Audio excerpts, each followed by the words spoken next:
Hey guys, welcome back to the channel. Today we're going to be cleaning a carb on a Gen 1 Rev. So this is going to be the same for the 600s and the 800s and very similar for the XPs.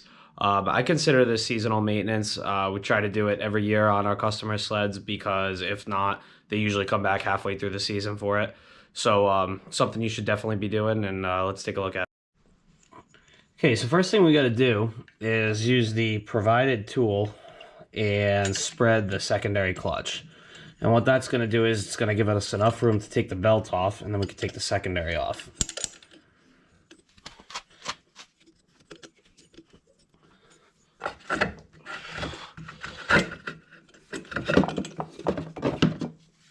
Now you're going to take a 13 millimeter and zip off the secondary clutch bolt right there. Put it off to the side, and this clutch should just slide right off like that. So now we're going to use a long screwdriver to remove the two hose clamps in front of the airbox. And you don't need a long screwdriver for the front one, but you do for the back. And if you have an SDI, you're going to have a little plug right at the top of that. Just take that off, and the whole thing will come right out. So now we want to take off these cables. This is I think this is the throttle cable, and the one to the other side is the choke cable. So we're just gonna crack this 10 millimeter loose, and then we're gonna take the other 10 millimeter and roll it all the way to the bottom. Okay, it's still a little hard to get the camera in here, but what I usually do is just pull this up till I can get it out of the holder. Do that for both of them, and then I pretty much just guide the cable out of the slot on each side. Okay, so now we're just going to take off the carb boot hose clamps.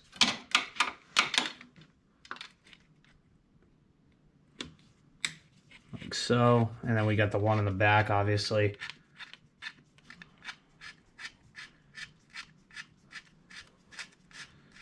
Important to get these nice and loose so you don't actually have to fight them. Obviously the one in the back is the only tricky one. But a long Phillips head screwdriver really helps. If not like a drill bit taped to like a 7 millimeter, I think it might be, socket, and then you just put that on a long extension, and that'll get you through the job too. And then these guys just pull right off like that. Nice and easy. So with the carb on its back kind of like that, you can get a pretty good shot at the fuel line that attaches to the crossover tube. So I just don't want to block the camera, but you can just get on that little spring clip and pull it off. And then obviously that line just pulls off. And there's a coolant line on the back of this carb here. I'm just using a stubby screwdriver, like a flathead, to get the line off, and then you kind of got to pull it away. There's normally a line that runs from here to the head, but someone took this sled apart before, and I just figured I'd get on the carb clean first before I go and throw it back together. Okay, so while we're in here, this is the perfect time to check on your carb boots and make sure they don't have any cracking or anything like that, because that will cause a lean condition and cause the sled to pretty much burn down. Okay, so to start tearing down on these carbs, the most important part is the bowl, which is the whole bottom of the carb. Like if you're looking at the carb like this, the bottom of it is pretty much where you're going to be doing most of your work. So there is one little Phillips head here, which this one is completely stripped out. This one's already freed up, and you got to take off this 17 millimeter.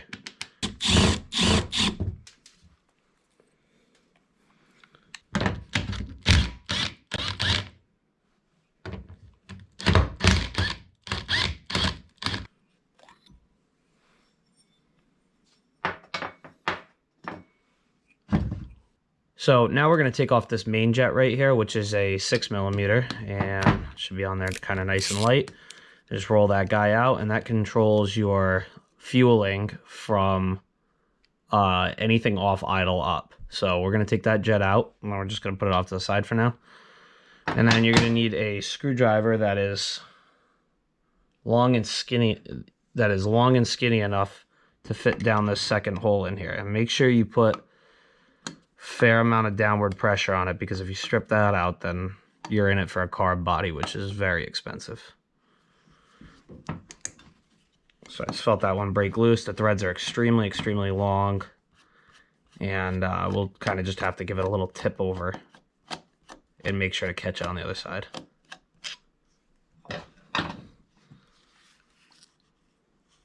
And there it is. And then now I take out the idle mixture screw. This basically meters the amount of fuel you're getting at idle. So I like to just clean out this passage and make sure there's nothing wrong with the needle. A lot of people, you know, I've done a lot of these, so I don't typically note the carb setting when I pull them off. Usually 1.5, these things run absolutely perfect. So I'll show you that when we go to set the carb back up. Now, when you pull this out, just make sure you don't lose this little rubber gasket and the washer, and then obviously the spring. It usually comes out pretty nice, but you just want to make sure that you don't lose those things, because that'll put you out a few days waiting for parts.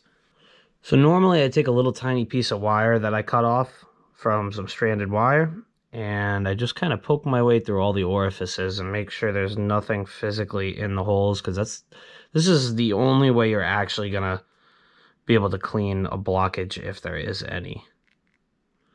So then after that, I just give it a quick blow through just to make sure that we can get rid of all the, you know, everything you may or may not have pushed out of the orifices. So that's nice and clean, and we know that's going to operate correctly.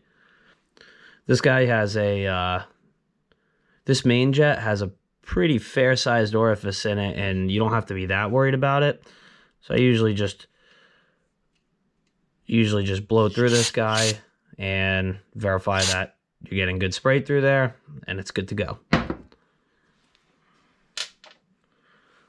Now the needle, I just check it for any sort of wear marks or anything that kind of sticks on it. Sometimes you'll get a little tiny piece of like debris on there, gummed up fuel, and that can cause a problem also.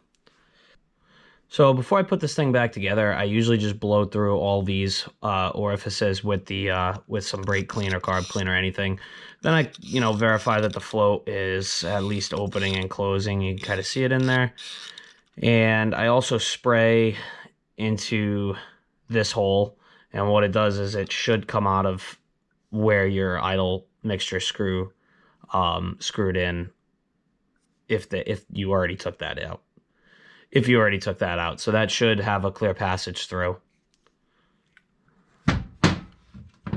Now she's pretty much ready to go back together. So this jet goes right back down on the hole.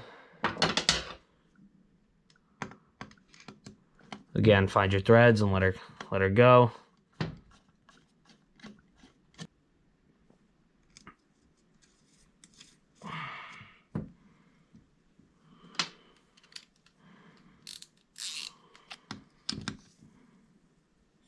And I've gotten away a lot of times just reusing this gasket. I've never had a complaint like that, so that's what I do.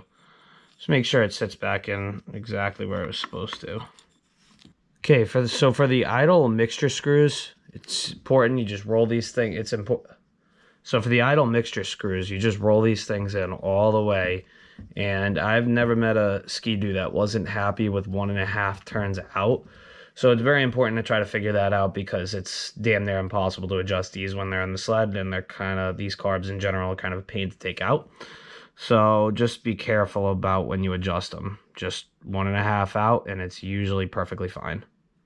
Okay, so now we're reinstalling the carb. I'm going to try to hook up as many hoses as I can before I go and mount them, obviously, because then it's just easiest to do now. So the first one I'm going to do is this fuel line. Hard to see, but I'm reinstalling this coolant line on the back of the carb. Obviously, you just want to pay attention to route this or position this hose clamp so that it's easy to tighten.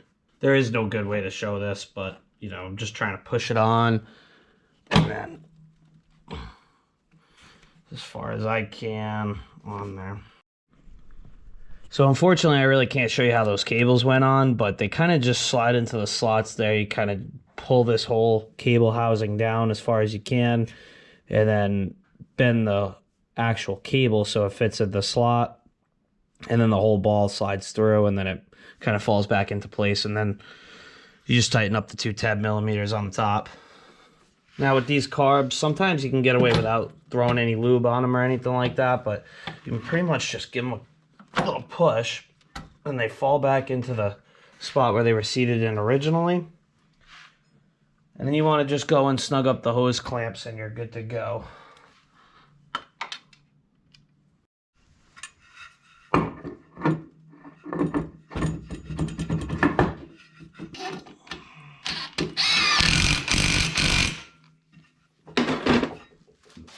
Alright guys, so that's it. That's all you have to do to clean the carbs.